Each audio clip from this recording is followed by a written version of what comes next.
Hello and welcome to Daily Salar Digital. Let's look at the updates that made the headlines today.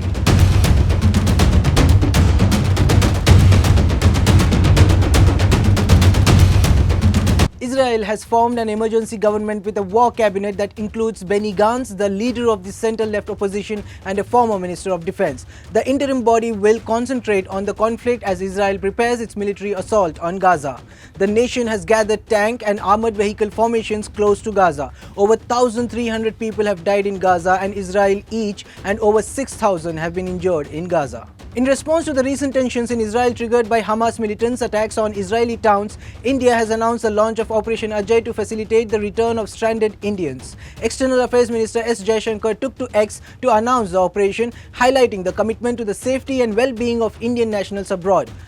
Special charter flights and other arrangements are being made to ensure a safe return for Indians in Israel with the full support of the Israeli government and Consul General Kobi Soshani. Around 18,000 Indians are currently residing in Israel, including students and businessmen. World Sight Day, observed on the second Thursday of October, raises awareness about blindness and vision impairment. This year's theme is Love Your Eyes at Work. The Indian government has planned events nationwide to bring attention to the issue. The Department of Empowerment of Persons with Disabilities will organize awareness programs. World Sight Day has been observed since 2000 and is coordinated by the International Agency for the Prevention of Blindness and World Health Organization. Since October 10, some iOS and Android phones received an emergency message with a strong audible alert and vibration. The Department of Telecommunications sent out a sample testing emergency alert to Indians across the country. The National Disaster Management Authority is testing the country's emergency alert system with this message. This model testing message is designed to send citizens immediate warnings in the event of disasters like tsunamis, flash floods, earthquakes, landslides, and more. The Karnataka government has taken a proactive step by forming a 15-member commission to craft a new education policy for the state. Led by Professor Sukhdev Thorat, former chairman of UGC New Delhi, an eminent educationist and economist, the commission aims to review school and higher education in Karnataka.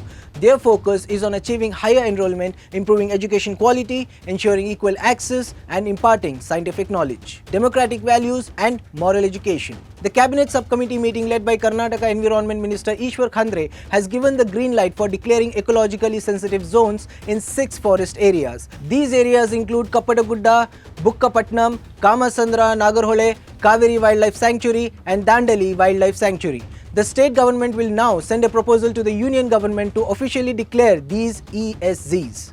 This step is crucial to protect these areas from any harm caused by the developmental activities. Orla ASA, a Norwegian industrial investment company that owns MTR Foods and Eastern Condiments, announced that its Indian operations would be reorganized under a single entity, Orla India. It also stated that MTR's operations will be divided into 3 business units: MTR, Eastern and International Business. In this restructuring, Sanjay Sharma, formerly the CEO of MTR, has been named the CEO of Orla India.